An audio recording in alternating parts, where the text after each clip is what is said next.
Deuteronomio no es el quinto libro de la Biblia, aunque en nuestras Biblias actuales así aparecen, ¿no? Así, obvio. Pero nosotros sabemos que en realidad es el primer libro de la historia del deuteronomista, de una obra que le llamamos deuteronomista, que hace una reflexión sobre la historia de Israel, ¿sí?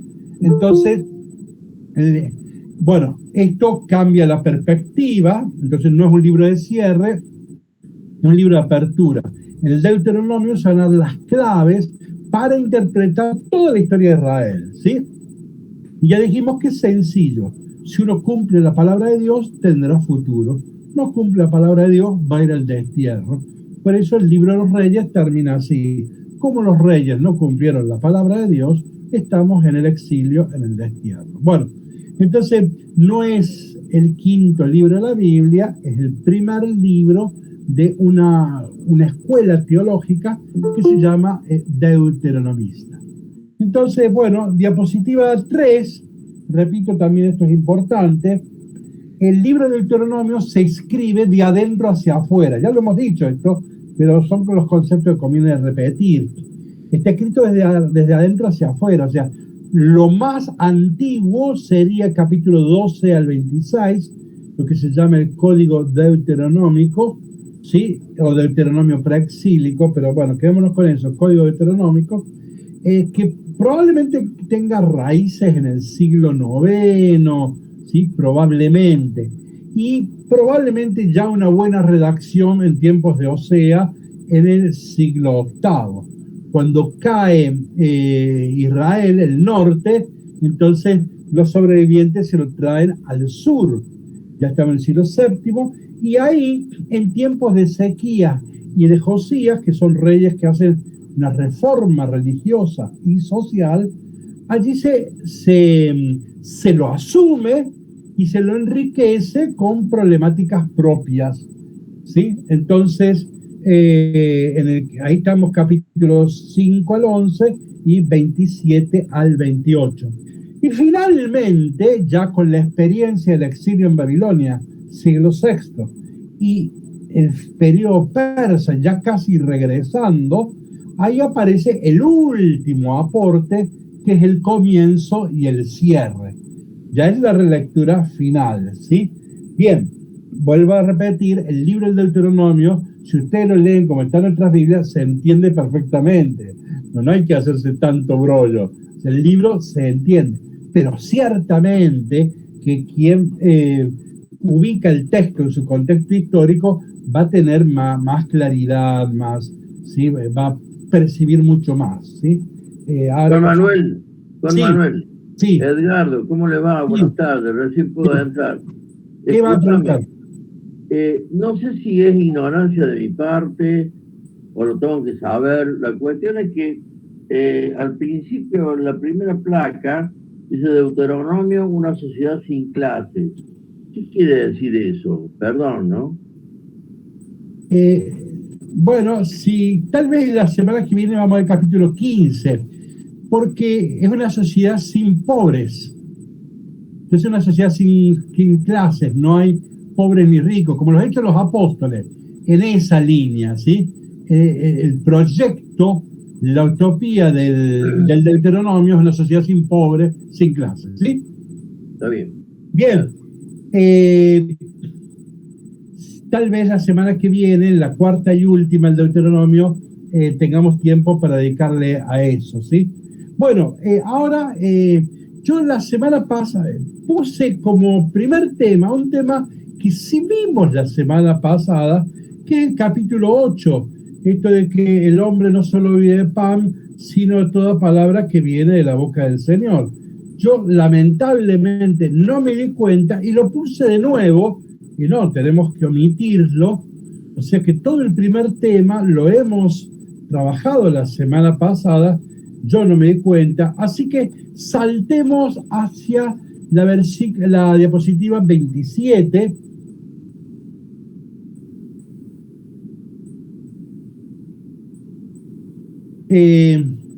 Entonces, vamos a ver el Deuteronomio capítulo 4. ¿Ven que el capítulo 4 está entre lo último que se escribe? está en Babilonia y en el mundo persa. Este dato es importante para cuando veamos cómo termina el capítulo 4.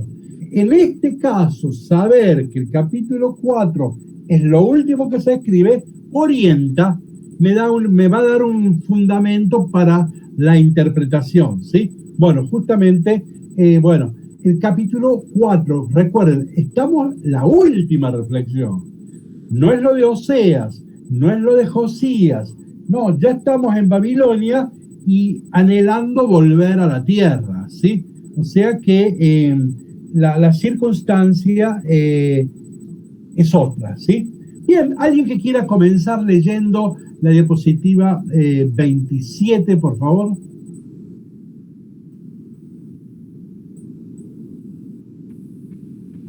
Y ahora Israel escucha los preceptos y las leyes que yo les enseño para que las pongan en práctica.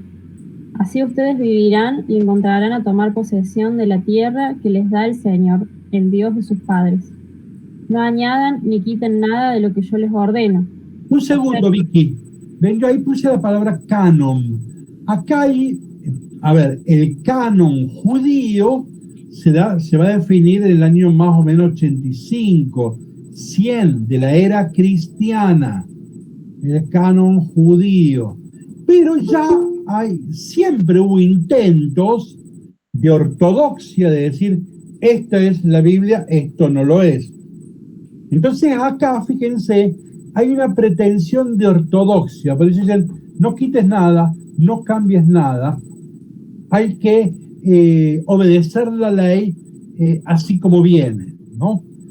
Acá la cuestión es bastante complicada. A ver, voy a esto. Hay un sentido profundo y verdadero de la obediencia. Nosotros hemos explicado que audire significa estar a la escucha. Pero hay un sentido negativo de la obediencia. ¿Conocen la expresión obediencia de vida? Bueno, o sea, una cosa irracional, ¿no? Bueno, no, a eso. Entonces, uno puede caer en una u otra interpretación.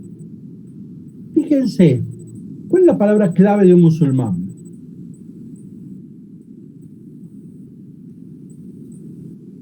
¿Qué significa musulmán?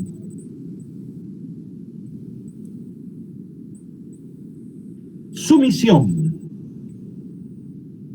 ¿Cómo se posiciona ante la revelación? De un modo sumiso. ¿Cuál es la palabra clave de un israelita de Deuteronomio 6? Escucha Israel, cumple. El israelita no busca entender, busca cumplir la palabra. ¿Cuál es la palabra clave del cristianismo ante la palabra? Cogitans, pensar. Verás que hay tres posiciones ante la palabra de Dios.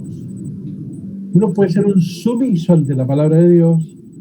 Uno puede ser obediente en el sentido judío. Lo que a mí me interesa no es pensar, lo que me interesa es cumplir la voluntad de Dios. En cambio, el cristiano tiene la pretensión de quiere pensar. Ay, ¿cómo es esto? Voy a obedecer, pero una vez que me aclare, ¿sí?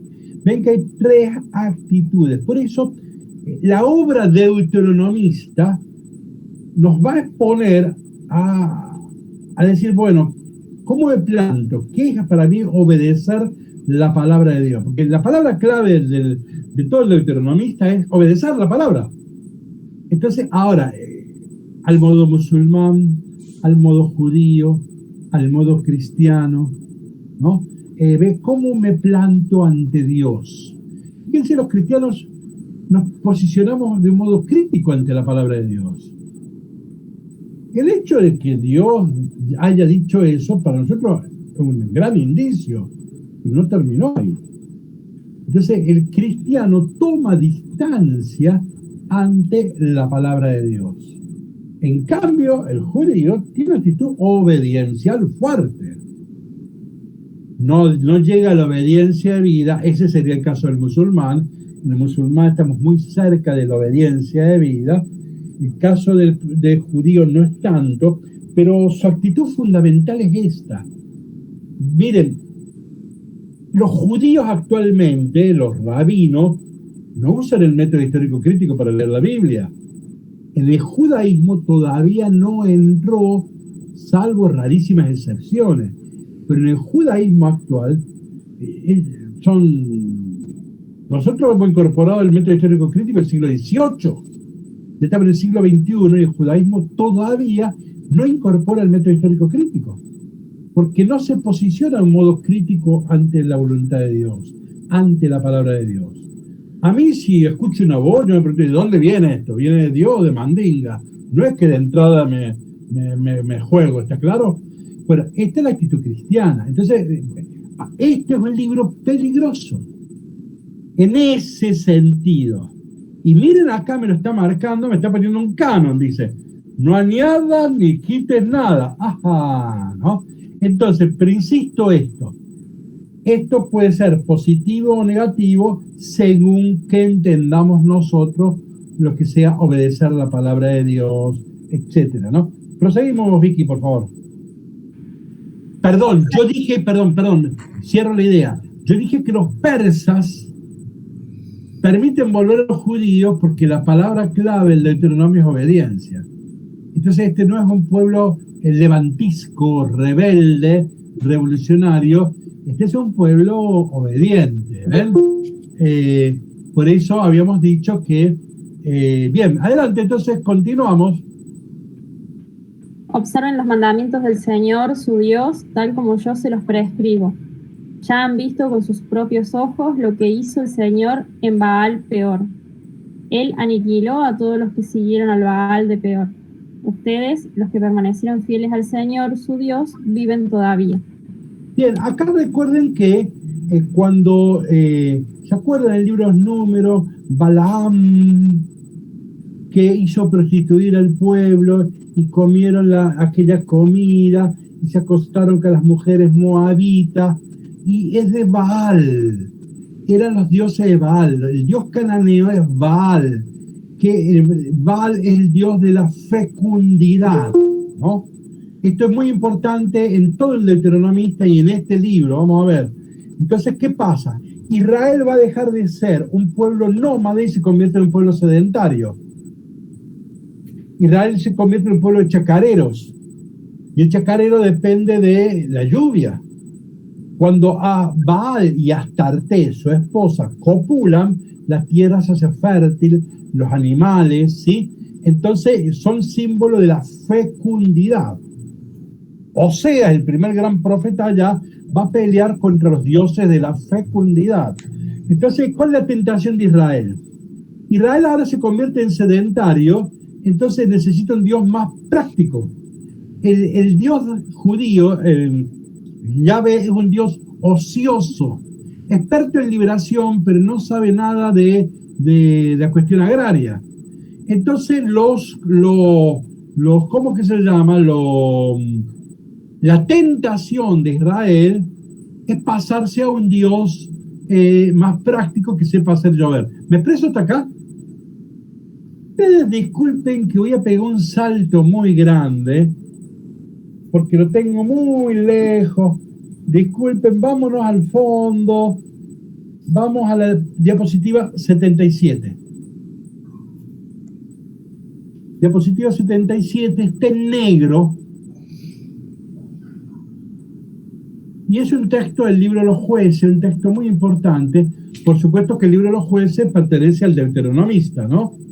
Deuteronomio, Josué, Jueces, primero y segundo de Samuel, primero y segundo de Reyes. O sea que Jueces es un libro deuteronomista. ¿Cuál es el problema? Que todo el pueblo de Dios está yendo tras Baal y Astarte, ¿sí? Salomón ahora ha hecho una monarquía, ha hecho una burocracia, ha hecho un templo, y ahora hay que darle de comer a todo el personal administrativo, a los escribas, al ejército, a los sacerdotes, ¿sí? Hay que llenar los silos de Salomón. Entonces necesitamos un Dios que haga llover. ¿Está claro hasta ahí? Bueno, entonces leamos este texto, a ver, alguien que quiera leer diapositiva 70. Oh, perdón, No podré. lo voy a leer yo, disculpe, lo voy a leer yo. Vamos. Cuento de qué viene tratando lo anterior. Dios elige a Gedeón para liberar a su pueblo de una guerra. No nos interesa. Pero Dios lo llama. Entonces Gedeón quiere saber si este llamado de Dios es real de Dios o no. Y le quiere pedir a Dios un signo. Vieron con esos muchachos que dicen, voy a ver si entro al seminario, pero quiero que Dios me dé un signo. Bueno, acá Gedeón, Dios lo convoca para la guerra, pero Gedeón va a ir si Dios le da un signo claro. Entonces leo. Gedeón dijo a Dios, yo voy a atender, esta es la prueba, el signo que le pide. Voy a extender un trapo, un vellón de lana sobre el pasto, sobre la era. Si cae rocío solamente sobre el vellón y todo el resto queda seco, sabré que tú salvarás a Israel por mi intermedio, como has dicho. ¿Está clara la prueba? Vieron el rocío, que a la noche caiga toda la lluvia, pero que solamente caiga sobre este trapo, una toalla, no sobre todo el campo. Esa es la prueba. Seguimos leyendo. Así sucedió. Gedeón se levantó de madrugada, exprimió el vellón para sacarle el rocío y llenó con él una copa de agua. Qué prueba que le ha dado Dios acá, ¿no? Que llueva, porque no es fácil esto, ¿no? Ahora, una vez que a vos Dios te cumple esa prueba, vos dirías, bueno, está bien, te hago caso. Sigue la diapositiva, dice. Después le dijo a Dios, no te enojes conmigo si me atrevo a hablarte nuevamente. Quisiera hacer otra prueba con el vellón. Este no cree en nada, claro. Quisiera hacer otra prueba con el vellón. Que solo el vellón quede seco y todo el suelo se cubre de rocío. Está claro, ¿no? La inversa. Ajá, esta es un poquito más difícil. Diapositiva 80. Así lo hizo Dios aquella noche. Solo el vellón quedó seco, mientras que el suelo estaba cubierto de rocío. Está claro esto, ¿no? Bien, ¿para qué se cuenta este relato en la obra del Deuteronomista? Para decir que no es cierto que Yahvé es un Dios del desierto y que no sabe hacer llover. Dios, Yahvé, es más que Baal, y Yahvé sí sabe hacer llover. Y por eso tira el agua acá, la tira allá de taquito. ¿Está claro esto? Entonces, ven, el problema es, el pueblo de Dios va a entrar a la tierra prometida, vamos a ser chacareros y necesitamos los frutos, y para esto necesitamos la tierra fértil, para eso necesitamos el agua. Entonces, la tentación del pueblo de Dios a través de la administración de Salomón, con Salomón llegamos al primer mundo, ¿no? Hay una burocracia administrativa, etcétera, hay templo, hay ejército, etcétera.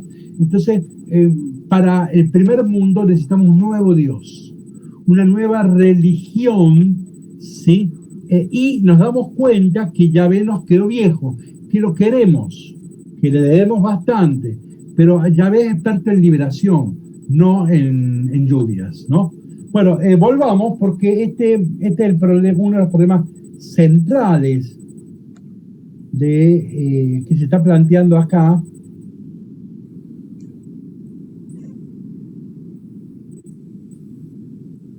A ver, ¿dónde estábamos?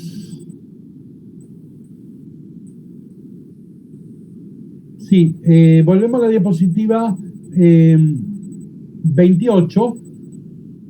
Bueno, a ver, acá recojo lo que hablamos en la previa, antes de empezar el curso, entre algunos estábamos hablando de esto. Hay un esquema para organizar las religiones, que las religiones se pueden distribuir en 3 grupos. Las más antiguas y originarias se les llama religiones de la naturaleza, en donde Dios se expresa en el sol o en la luna, en la montaña, en el trueno, etcétera, etcétera, ¿no?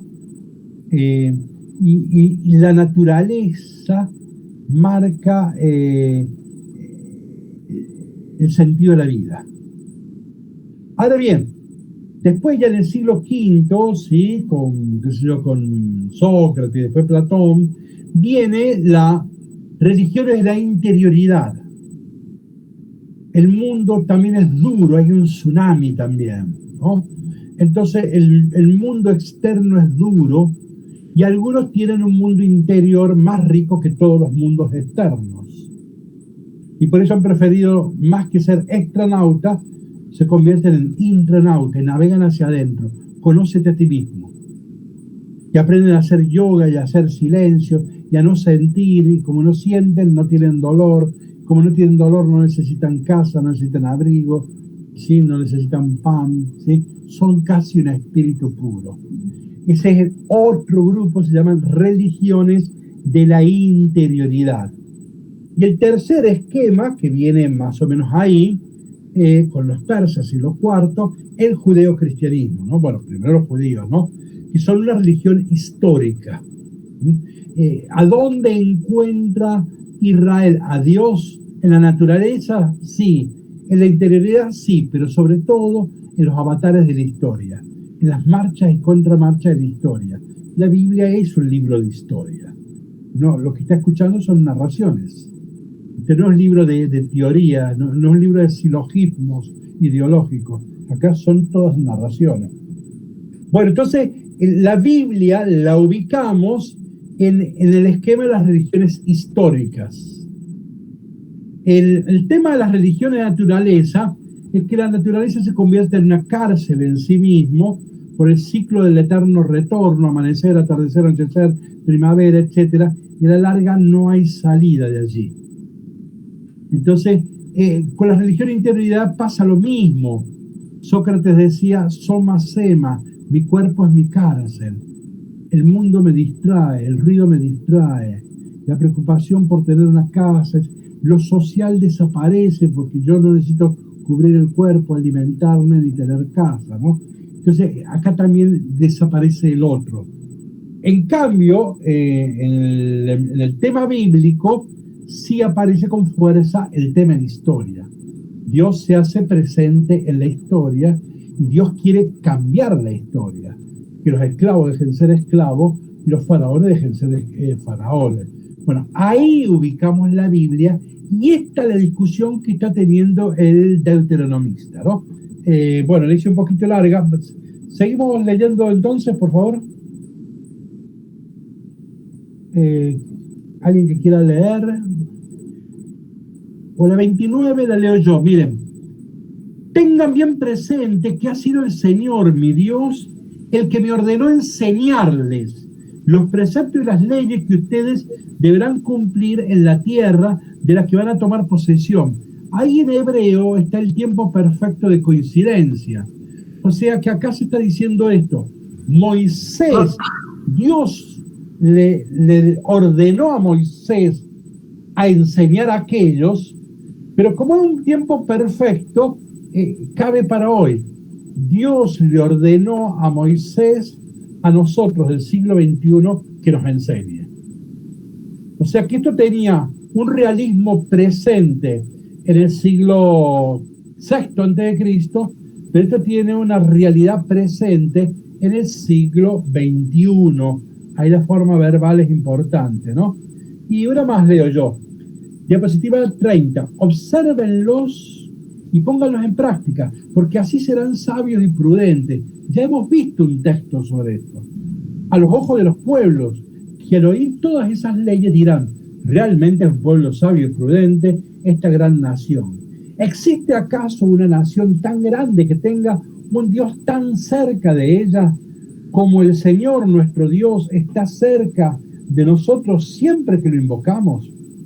¿Y qué gran nación tiene preceptos y costumbres tan justas como la ley que hoy les promulgo en presencia de ustedes? Mire, voy a concentrar en esto. Dios está cerca cuando lo invocamos. Y a Dios lo invocamos porque está cerca.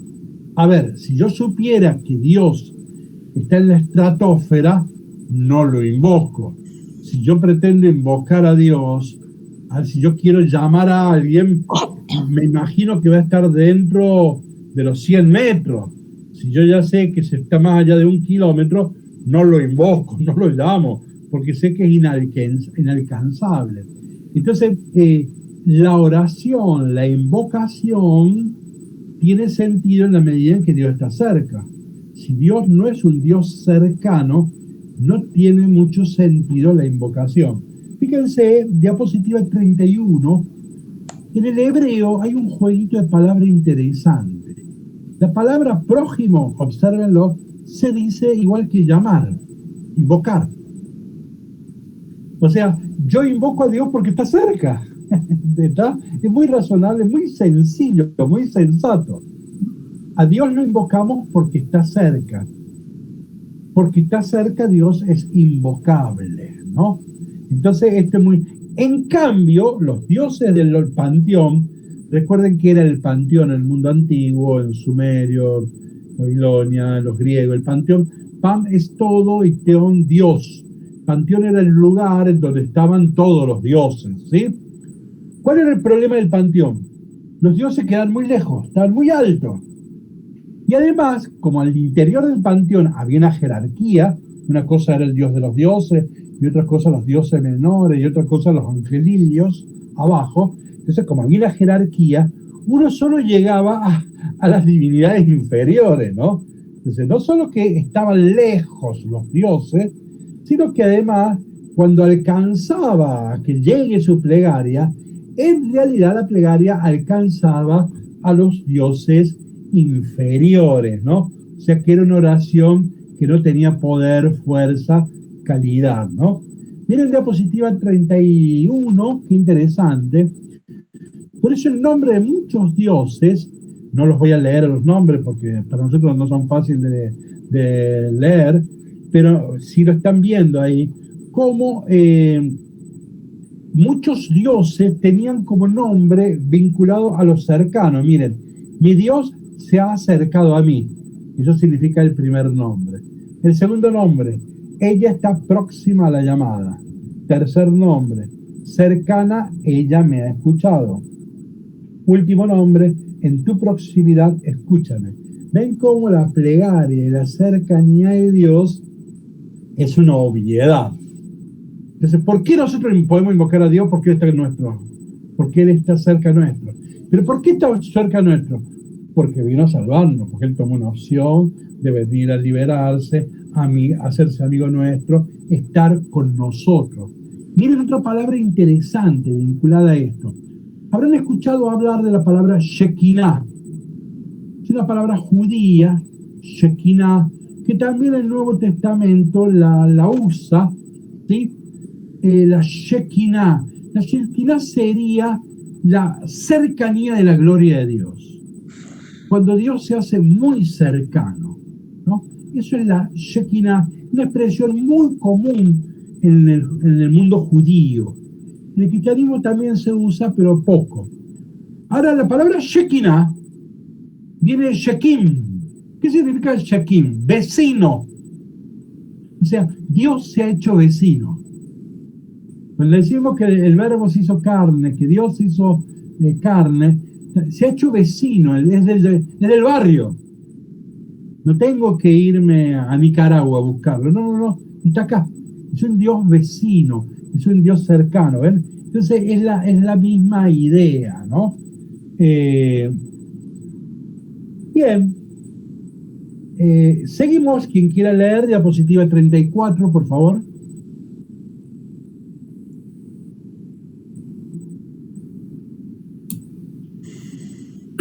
Yo, padre. Adelante. La teofanía del Sinaí. Decálogo proclamado en el Horeb. Pero presta atención y ten cuidado para no olvidar las cosas que has visto con tus propios ojos, ni dejar que se aparten de tu corazón un solo instante.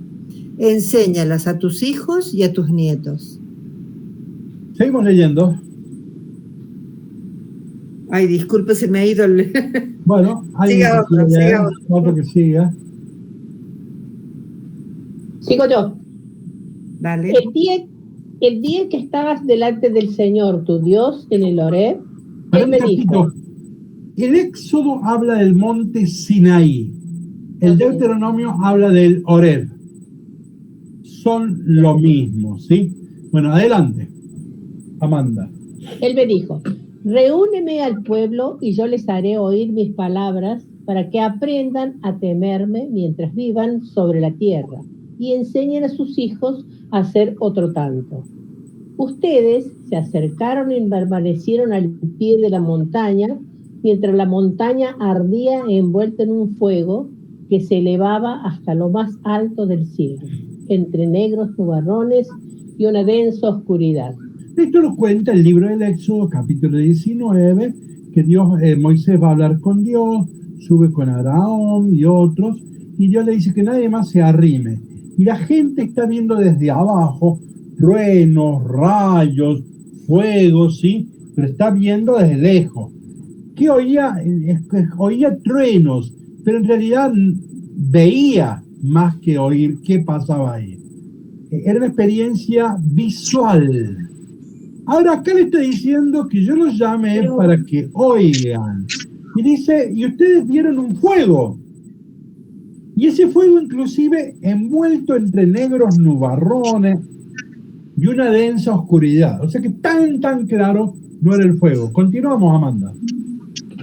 El Señor les habló desde el fuego y ustedes escuchaban el sonido de sus palabras, pero no percibían ninguna figura, solo se oía la voz. Ahí está, este es un texto clave, ¿ven? Malvina, si puedes apagar el micrófono, por favor. Es que quería hacer una pregunta, padre. Bien, haga la pregunta, sí. Cuando él dice, reúneme al pueblo y yo les haré oír mis palabras para que aprendan a temerme.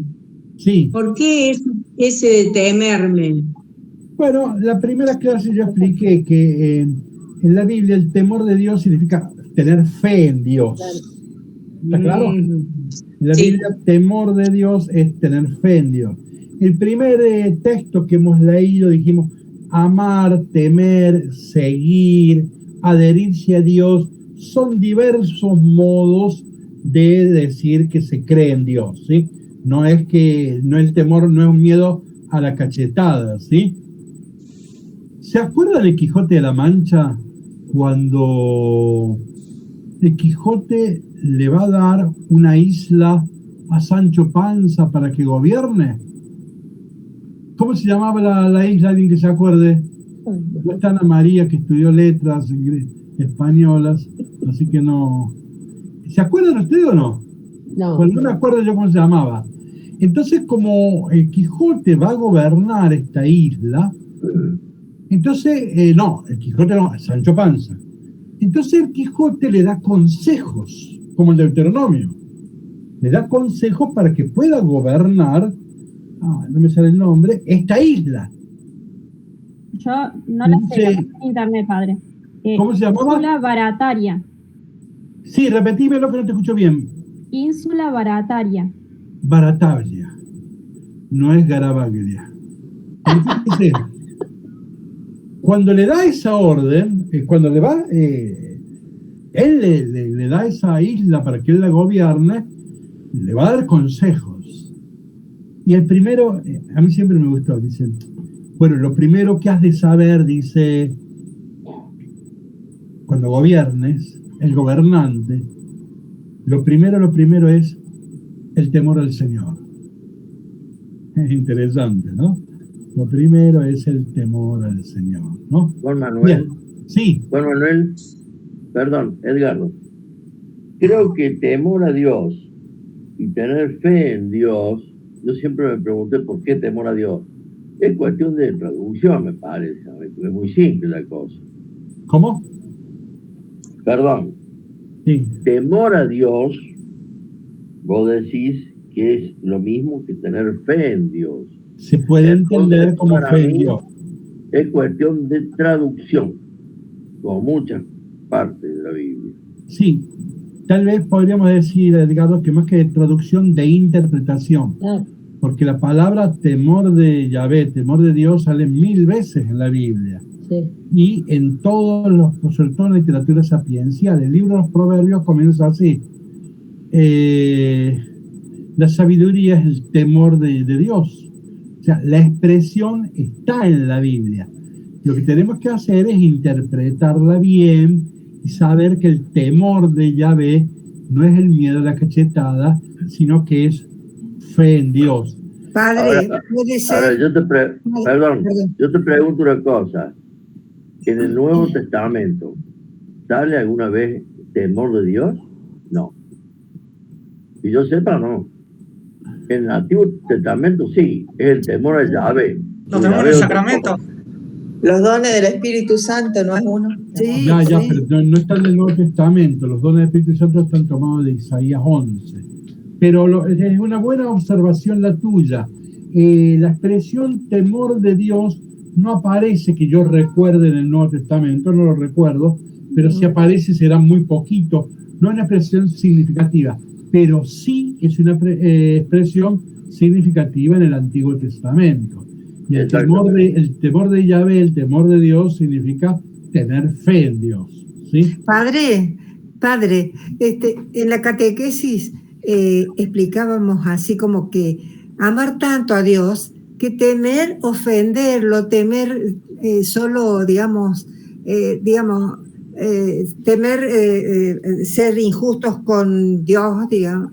O sea, para los chicos nos parece una buena explicación, ¿no? O sea, amarlo tanto que sentir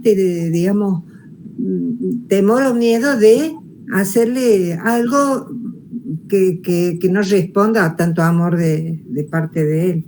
Está bien. De hecho, todos los niños, cuando son niños, hay que usar las mejores expresiones que nos salgan. Pero está en la Biblia y es una expresión fundamental en el Antiguo Testamento, en el Deuteronomista, es el temor de Yahvé. Lo que hay que hacer es que hay que explicar las palabras, ¿no? ¿Sí? Y que la gente sepa que las palabras en ciertas culturas y en cierta época significan tal cosa. Sí. Hoy en día, en vez de decir que el Señor es mi pastor, a un pibe vos te querés decir que el Señor es mi colectivero. Está bien, estás diciendo probablemente de una forma clara que el Señor es mi colectivero. Pero yo tengo que respetar el lenguaje bíblico, el lenguaje pastoril, ¿sí? Entonces, si yo traduzco pastor por colectivero, se entiende que es más o menos lo mismo, pero estoy arrancando el origen histórico que tiene en la Biblia. No había colectivero, había pastores, ¿sí? Bueno, más o menos. Pero sí, es una interpretación, no es complicada de hacer, pero no sé a qué íbamos acá con esto. A lo que estábamos es... En la 36. Vamos a tenernos acá. Acá vamos a detener una cosa muy importante, porque según el Sinaí del Éxodo, la gente veía. Y lo que está diciendo ahora es una reflexión después del exilio. Ustedes no vieron nada. Ustedes creyeron. Entonces recuerden acá que el mundo griego es el mundo de la vista, de la visión, el ver. En cambio, la cultura griega, hebrea, es Shema, escuche Israel. Es el oído. Ustedes no vieron nada. Ustedes lo que oyeron son mis palabras. Hay una insistencia muy fuerte. Acá hay una autocrítica del Sinaí. El Oreb es una autocrítica del Sinaí. En el Sinaí la cosa era evidente. Veía y escuchaban los truenos. Es una fe evidente. No necesito fe ante lo evidente, ¿está claro? Ahora, acá hay una relectura. Acá se entra a poner más sutil. Dice, ustedes no vieron nada. Ustedes oyeron. Les recuerdo una escena parecida. ¿Se acuerdan cuando Elías, en el segundo libro de Reyes, capítulo 19, va huyendo y que se esconde en una cueva y ahí se encuentra con Dios y le dice, salí afuera, le dice Dios a Elías, y dice, pasó el trueno, pero no era Dios. Pasó nubarrones, no era Dios. Pasó el fuego, no era Dios. Ven que son los elementos del Sinaí. Acá hay una autocrítica, ven, hay una reelaboración, una relectura del Sinaí. El Sinaí es muy infantil. El niño que ve, el niño cree porque ve. En cambio acá hay una reflexión más personalista, más profunda, donde hay una reflexión más de fe. Entonces dice, ustedes no vieron. Si vieron, no tienen fe. Ustedes no vieron nada. Ustedes oyeron y creyeron en eso. Bueno, ven que acá hay una cuestión muy, muy de fondo, ¿no? En los de Marín, las palabras, el escuchar, el obedecer a Dios, esto es acá, ¿no? Entonces, bueno, seguimos, estábamos ahí, versículo 13. Leo desde el principio. El Señor les habló desde el fuego y ustedes escuchaban el sonido de sus palabras, pero no percibían ninguna figura, solo se oía la voz. Así les reveló su alianza y les mandó que la cumplieran. Las 10 palabras que él mismo escribió en 2 tablas de piedra. En aquella oportunidad, él me ordenó que les diera preceptos y leyes para que ustedes los pusieran en práctica en la tierra de la que van a tomar posesión. Un poco más, Amanda. Tengan cuidado de ustedes mismos. Cuando el Señor les habló desde el fuego en el Horeb, ustedes no vieron ninguna figura. Sigamos.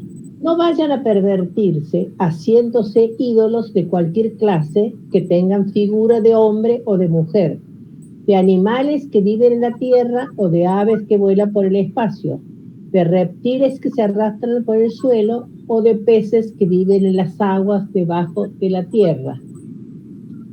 Y cuando levantes los ojos hacia el cielo y veas el sol, la luna, las estrellas y todo el ejército de los cielos, no te dejes seducir ni te postres para rendirles culto, porque ellos son la parte que el Señor, tu Dios, ha dado a todos los pueblos que están bajo el cielo.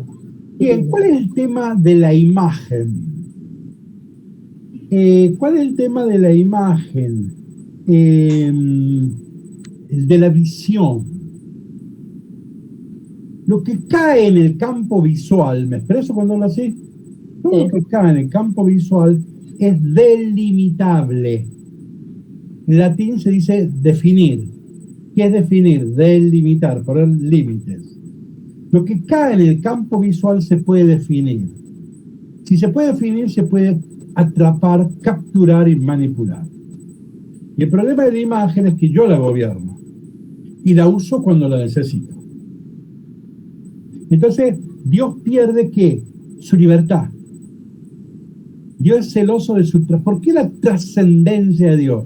Porque Dios es celoso de su libertad. Dios no quiere ser capturado, manipulado, ¿no? Entonces, por eso, esa es la gran crítica al tema de la imagen. La tentación de construir a Dios, la tentación de hacerse un Dios a semejanza, de controlar y de gobernar a Dios y de domesticarlo a Dios. Tener a Dios en mis manos, en vez de estar en las manos de Dios, que eso es la fe. En vez de estar en las manos de Dios, ¿cuál es la tentación de la magia? Tener a Dios en mis manos. Entonces, bueno, este es un problema muy, muy de fondo que se está planteando acá. Y acá aparece el tema del sol, la luna, las estrellas, ¿sí? ¿Alguien se acordará qué dijimos en Génesis capítulo 1 sobre el sol, la luna y las estrellas? Lo del cuarto día. Ah, bien, Vicky. El cuarto día. Nos vamos a ayudar, Vicky. En el cuarto día, creo que era 1.14, si no me equivoco. A ver. Yo no tengo la Biblia. Acá la tengo, padre, si querés que lea. A ver, fíjense, a ver, léelo. Presten atención, esto lo hemos explicado, estamos recordando, ¿sí? A ver, miren cómo narra. A ver, ¿qué Biblia tenés? La del pueblo de Dios. Bueno, adelante, a ver. No se va a ver bien, pero dale. Acá es la de Jerusalén. ¿La tenés? Vamos Sí. a Jerusalén. La tengo en el celular. Creo que 1.14, no me acuerdo. Sí, es 1.14. Quien tenga la Biblia, ábrala y porque esto hay que ver, hay que tocarlo, ¿no? Dijo Dios: haya luceros en el firmamento celeste para apartar el día de la noche y valgan de señales para solemnidades, días y años. y valgan de luceros en el firmamento celeste para alumbrar sobre la tierra, y así fue. Bien, o sea que Dios hizo el sol y la luna, ¿para qué? De señal para solemnidades, días y años.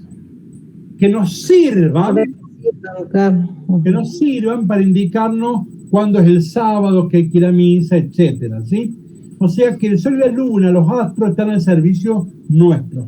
Ahora, seguí leyendo, porque se narra 2 veces el relato de la creación del sol, la luna y las estrellas, porque es muy, muy importante. Ahora fíjense en el segundo relato, que en realidad es el más antiguo. A ver cómo dice. Hizo Dios los 2 luceros mayores, el lucero grande para el dominio del día y el lucero pequeño para el dominio de la noche, y las estrellas, y puso los Dios en el firmamento celeste para alumbrar sobre la tierra y para Bien. dominar, sí, ¿Y dominar? en el día y en la noche, y apartar la luz de la oscuridad. Bueno, ven cómo acá cambió los verbos, no de servicio, sino de dominar. El sol y la luna son señores, dominus. Son señores, son dioses que hay que adorar. En Babilonia nos enseñaron que había que adorar a esos dioses. Los seres humanos éramos los siervos de los dioses. Entonces, este es el texto mítico babilónico. En el 1415 es el agregado del autor bíblico, el sacerdotal, le antepuso el otro relato que dice, no, el sol y la luna son criaturitas de Dios para ella, que nos sirven a nosotros, son nuestros siervos. Bueno, ven, ahí hay una polémica teológica muy importante, ¿no? Entonces, ven que ahí estamos, si ahora voy al deuteronomista, ven que estamos en Babilonia con ese problema, ¿no? Tenemos el problema de los astros y del sol, la luna, toda esa cuestión, ¿no? Bien, alguien que quiera continuar, diapositiva 41, 42, por favor.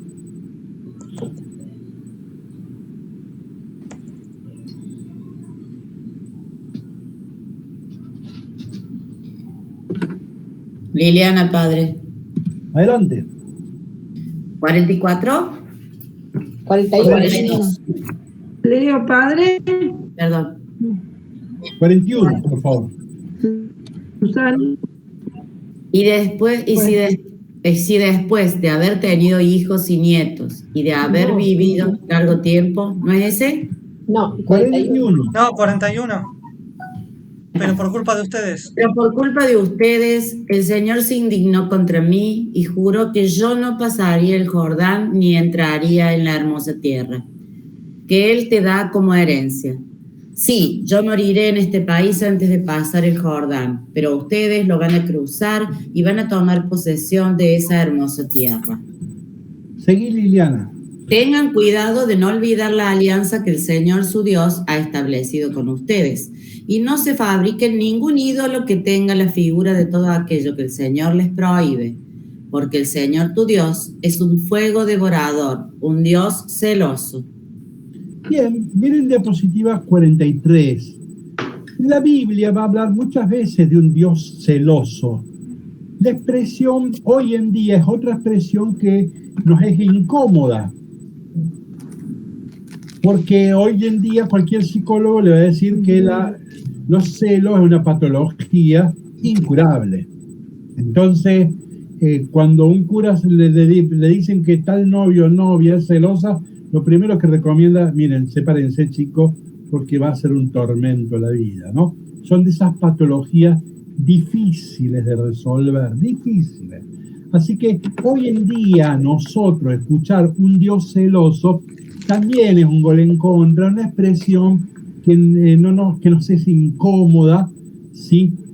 No obstante, está en la Biblia. Después de ahí van a venir los celotas, los que tienen el celo por Yahvé, ¿no? Y los descendientes de Aarón van a ser sacerdotes porque tienen el celo de Yahvé. Son capaces de matar por Yahvé. Y estos celotas van a aparecer en tiempos, no en tiempos de Jesús, los celotas aparecen unos añitos después de Jesús. Pero entonces es una expresión bastante complicada, poco feliz, es incómoda. Sin embargo, miren diapositiva 43, el texto del Cantar de los Cantares, uno de los textos más famosos que tiene. El amor es fuerte como la muerte. Miren, inflexibles como el abismo son los celos. Es una cosa terrible, ¿no? De la cual no se puede zafar, ¿no? Bueno, acá es un tema que está en la antropología humana, así que Juan, aparece, Juan, sí. perdón, respecto a los celos, si vos trasladás esos celos del Antiguo Testamento, ¿no es cierto?, los trasladás a la actualidad, ahora te matan por ser celos. Es decir, es trágico, es totalmente trágico, y puede ser una enfermedad. Exactamente. Eso es lo que estaba diciendo, exactamente. Bueno, entonces fíjense, el tema de los celos es un tema difícil, por eso es un tema difícil de retraducirlo, está en la Biblia, y sale muchas veces también, o sea que uno no puede negar, bueno, pero son esos textos los cuales uno tiene que está desafiado a interpretar. Yo voy a dar... Una cosita, ¿no podía ser como que Dios quiere que su exclusividad, relacionado con la exclusividad hacia Dios? Es eso, es exactamente. Lo que pasa es que hoy celos es enfermizo. O sea, porque cualquier marido o esposa sensatamente presume la exclusividad, pero ya de un modo, en los celos ya no, es una cosa enfermiza, ¿no? Entonces es un problema ese tema, ¿no? ¿Ustedes recuerdan cuando en el Evangelio de Juan, Jesús que se compara con el Bautista y dice que Jesús es el novio? ¿Se acuerdan de eso? Después de las bodas de Caná dice que él es el novio. Miren que Jesús aparece en el único lugar en el Nuevo Testamento que Jesús aparece como novio. Por eso es muy importante tener bien leído el Cantar de los Cantares, porque el Cantar de los Cantares son cánticos de novios, no son casados, ¿no? Son novios, y donde muestra el amor pasional, apasionado, ¿ven? Inflexibles como el abismo, ¿no? El amor es más fuerte que... Entonces, lo que habla es de lo apasionado. Cuando decimos que Jesús es novio de la humanidad, estamos diciendo que Jesús no es un pecho frío, no es como lo de Belgrano. Jesús es pasión. Lo digo porque es una expresión vulgar. Yo soy de Boca y de Junior, así que no soy de... Pero bueno, lo que quiero decir es esto. No es un pecho frío Jesús. Ama apasionadamente. Un tipo que se va a entregar en la cruz. Ama con pasión, ¿sí? Con cuerpo, alma, de corazón, como diría el deuteronomista. Acá no estamos hablando de alguien que solo entabla las relaciones correctas. Acá hay un apasionado, ¿no? Entonces, bueno, tal vez eso podría servir, pero anotamos que es una expresión que es complicada para nosotros. Diapositiva 44. Perdón, padre, para tener. También dicen de Jesús con respecto al templo, el celo por su casa lo consume. Es un salmo, sí. Sí. Por eso te decía, en la espiritualidad bíblica está todo eso. Por eso, sí, perfecto. Entonces, diapositiva 44, dice, esto tienes que contárselo a tus hijos. Saltamos directamente a la 45. Miren cómo dice la 45. El Señor nos dispersará entre los pueblos. ¿Cuándo sucedió eso? En Babilonia. A ver, cuidado. En la ficción literaria, todo este discurso, Moisés lo dice el día que se muere. El día que se muere. Y el pueblo va a entrar a la tierra prometida. Pero acá son reelaboraciones muy posteriores. Y ahora me doy cuenta que el que está escribiendo este texto no, está hablando en Babilonia, porque en Babilonia fue cuando fuimos dispersados como esclavos entre las naciones, y con los persas. Entonces el redactor parece que está en Babilonia, dice, el Señor los dispersará, estaba en el siglo VI, entre los pueblos, y no quedarán más que unos pocos, diseminados en medio de las naciones donde Él los conduzca. Allí ustedes servirán a dioses hechos por mano de hombre, dioses de madera, de piedra, que no ven ni oyen. Acá el autor me está aclarando que todo lo que te viene diciendo, él lo está escribiendo, su experiencia es Babilonia, el cautiverio. Ahora, yo decía, más que Babilonia, en realidad es post-exilio, cuando está terminando lo de los persas y está la posibilidad de volver. Entonces miren ahora, diapositiva 47. Entonces buscarás al Señor tu Dios y lo encontrarás si lo buscas con todo corazón y con toda tu alma.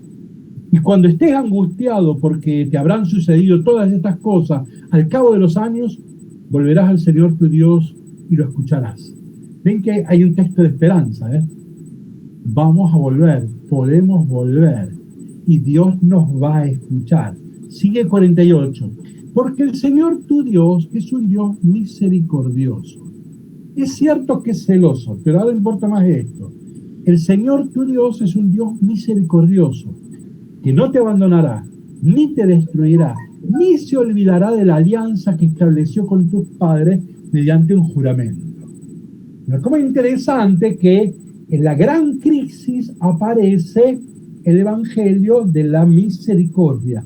Hay esperanza, hay confianza, porque Dios es misericordia, Dios nos va a escuchar, ¿sí? ¿Se ve esto acá? Esto es, me parece que es una cosa muy, muy interesante. Diapositiva 50. Ahora a Israel se le pide este ejercicio. Israel es un estudiante de teología o de filosofía y se le pide este ejercicio. Quiero que hagas una comparación entre las religiones. Vas a hacer un estudio que se llama de historias comparadas, religiones comparadas, las vas a comparar, ¿sí? Y fíjense, miren cómo es el ejercicio. Diapositiva 50. Pregúntale al tiempo pasado, a los días que se han precedido desde que el Señor creó al hombre sobre la tierra. Anda a preguntarle a las religiones más antiguas de la creación. Si de un extremo al otro del cielo, esto es espacial, de una punta a la punta del universo, yo vamos a comparar religiones de todos lados, si de un extremo al otro del cielo sucedió alguna vez algo tan admirable, o se oyó cosas semejantes. ¿En dónde? En los antes de los antes y allende el allende. ¿Alguna vez se ha escuchado esto que estamos diciendo ahora? ¿Qué pueblo oyó la voz de Dios que hablaba desde el fuego, como la oíste tú, y pudo sobrevivir? Sigue el texto. ¿O qué Dios intentó? Miren, 7 acciones, totalidad, ¿no? ¿O qué Dios intentó venir a tomar para sí una nación de en medio de otra, con milagros, signos y prodigios, combatiendo con mano poderosa y brazo fuerte, y realizando tremendas acciones, cruza el Mar Rojo, como el Señor tu Dios lo hizo por ustedes en Egipto, delante de tus ojos? ¿Qué Dios hizo todo esto? ¿No? Andá a averiguar, pregunta. Y entonces continúa la diapositiva 52. A ti se te hicieron ver todas estas cosas para que sepas que el Señor es Dios y que no hay otro Dios fuera de Él. Él te hizo oír su voz desde el cielo para instruirte. En la tierra te mostró su gran fuego y desde ese fuego te mostró su gran fuego y desde ese fuego tú escuchaste sus palabras. Y va a ir profundizando ahora, diapositiva 55, y acá vienen las razones de fondo. Por amor a tus padres, porque eligió a la descendencia que nacería de ellos. El Señor te hizo salir de Egipto con su presencia y su gran poder. Desposeyó a naciones más numerosas, esto ya es el post-exilio, y fuertes, lo corregí y quedó fuentes, diapositiva versículo 38, y eso que lo corregí.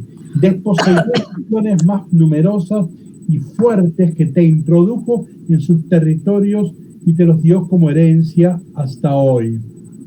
Y termina, este es un texto muy sapiencial, ¿no? Reconoce hoy y medita en tu corazón que el Señor es Dios, allá arriba en el cielo y aquí abajo en la tierra. No hay otro. Observa los preceptos y los mandamientos que hoy te prescribo.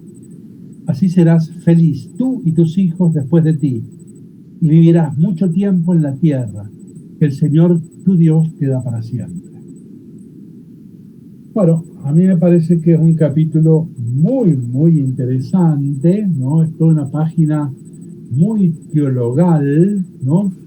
Y en donde se revisa una experiencia de Dios, en qué Dios creemos y cómo se entabla nuestra relación con Dios, ¿no?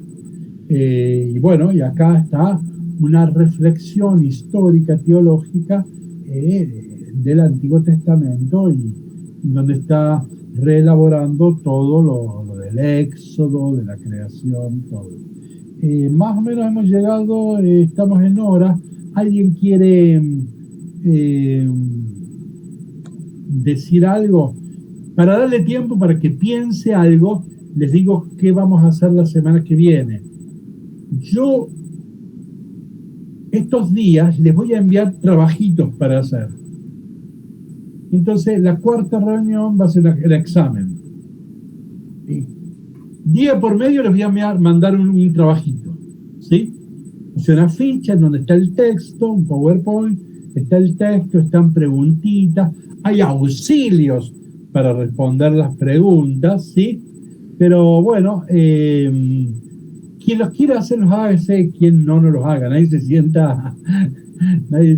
se sienta en la relación de alumno-docente, no.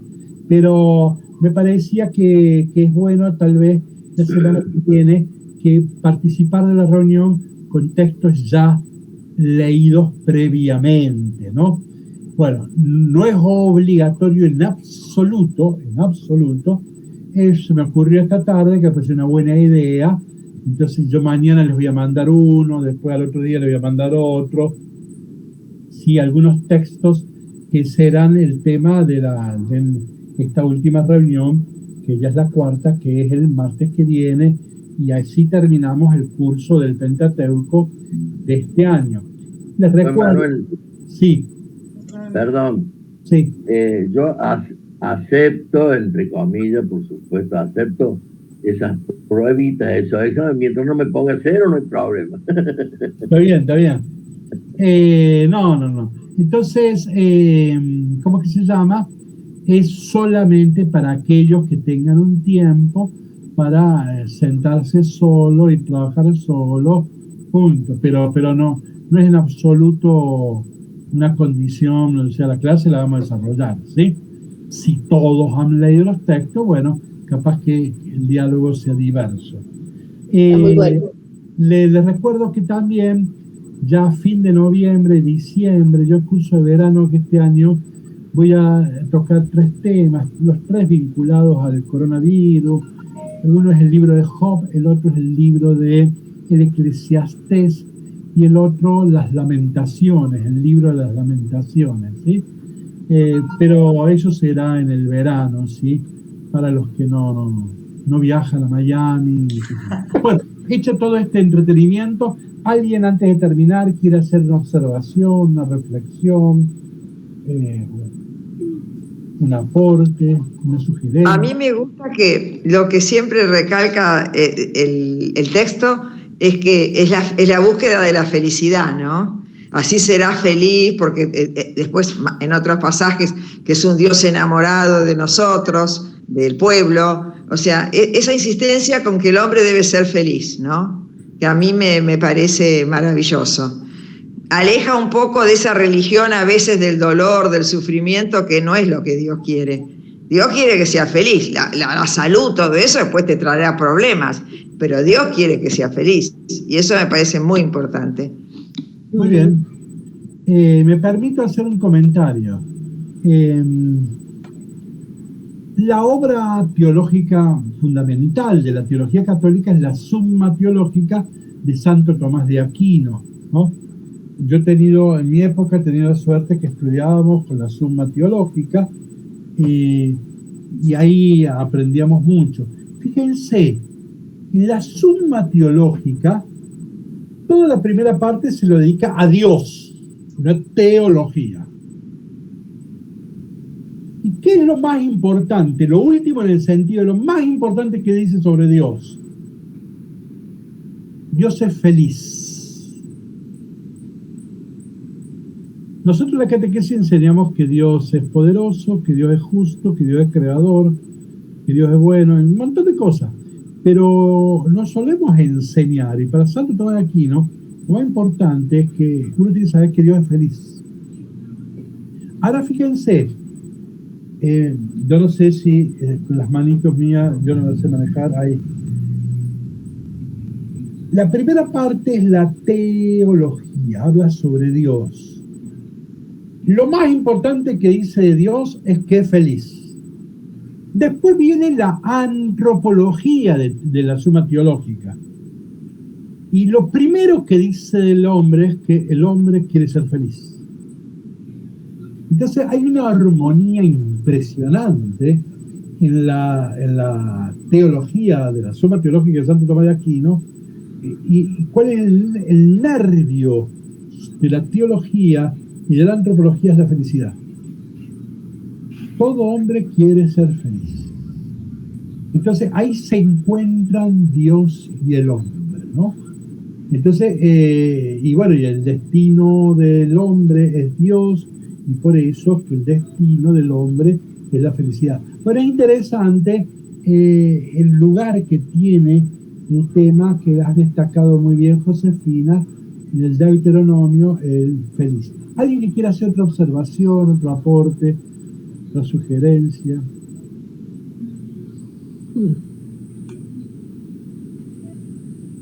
Padre, me quedé pensando en el tema de que no nos cae bien, que Dios sea celoso, que Dios sea, o sea, que le temamos y todo lo demás. Yo supongo que son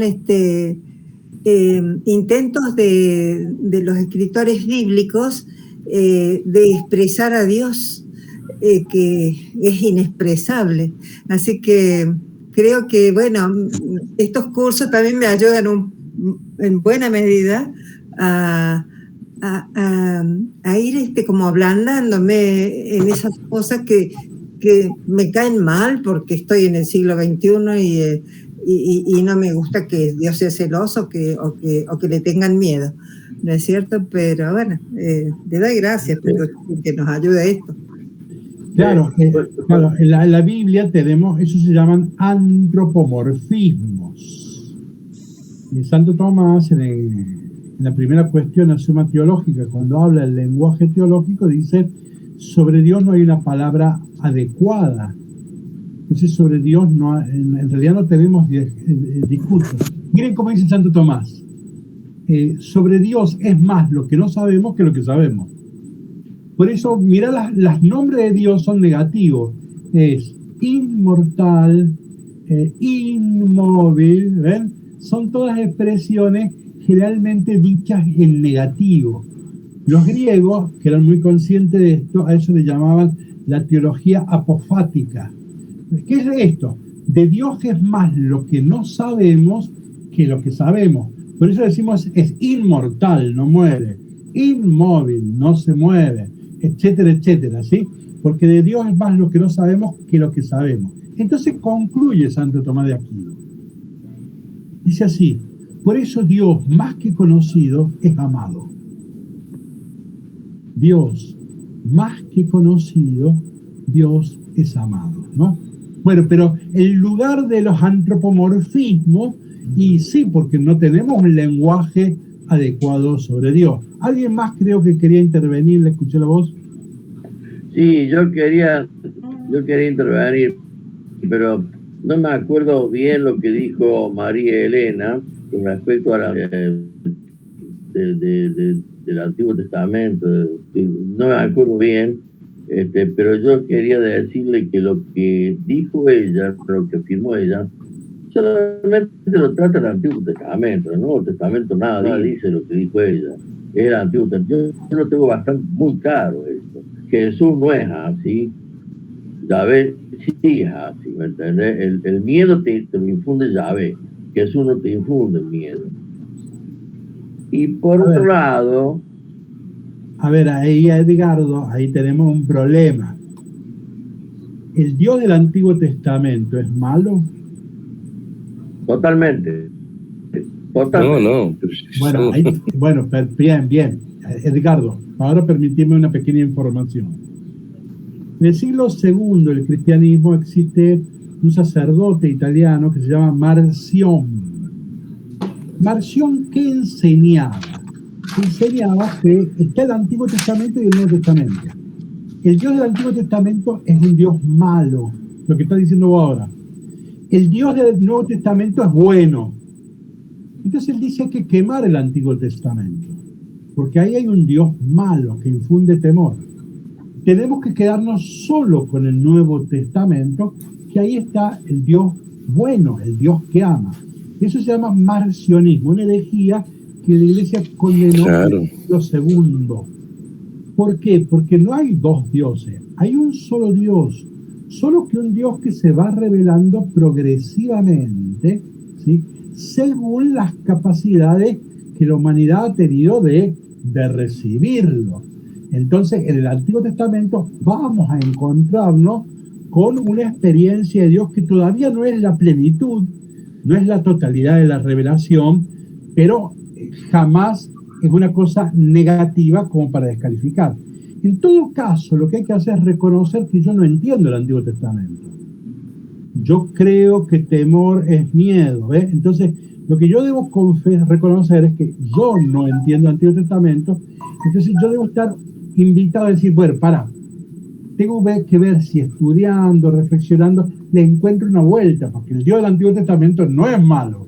Entonces, si aparecen expresiones malas o confusas, como estamos hablando en esto de celoso, temor, etcétera, bueno, tendré que yo tratar de comprenderlas.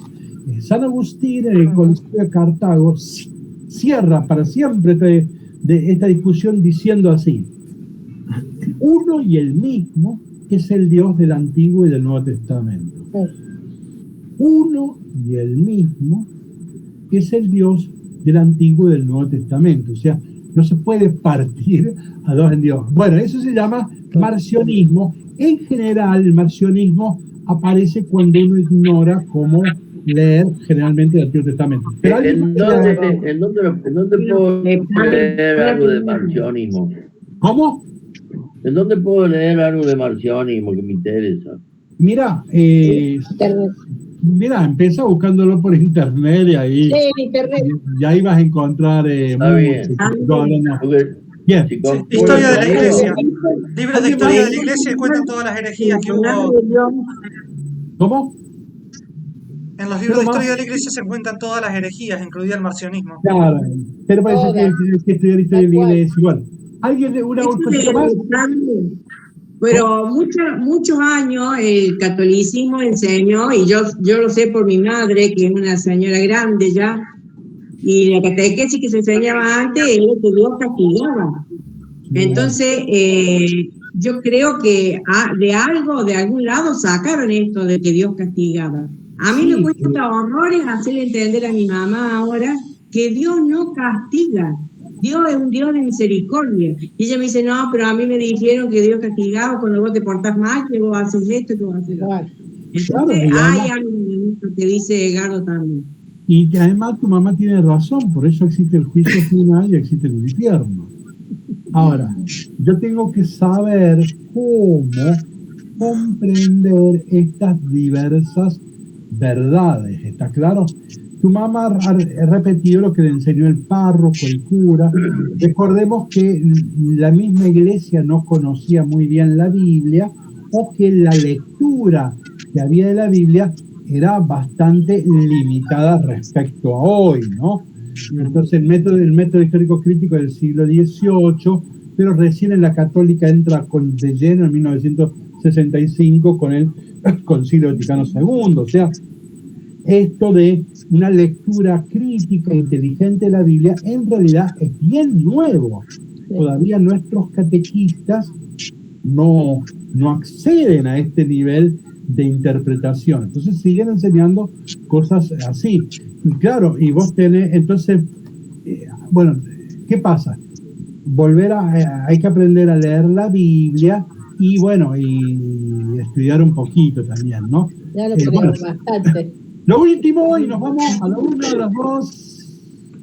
Padre, yo lo que quería decir que bueno, que hoy me llevo esta hermosa impresión porque yo hoy, en el último capítulo que vimos hoy, la cercanía, como un Dios cercano, toda esa idea que muchas veces uno no conocía a lo mejor, y la invitación a la experiencia que se hace con esa pedagogía que Dios tiene de a poquito para irnos metiendo en su ministerio. Entonces, creo que es bueno cuando se hacen estas lecturas descubrir que sí está presente la otra imagen de Dios, la cercanía, la confianza, la invitación a una experiencia de amor. Entonces, bueno, es cuestión de leerla y buscarla, no quedarnos con esas imágenes que han venido por siglos de la imagen de Dios, ¿no? Bueno, que tengamos una buena semana, hemos charlado un rato. Les iré mandando, nadie se sienta obligado, repito, a hacer los ejercicios, es solo por mandarlo. Y está bueno, está muy lejos, es bárbaro. Y ya la semana que viene tendríamos el último encuentro sobre el Deuteronomio, el Pentateuco. Que tengan una linda semana, ¿eh? Gracias.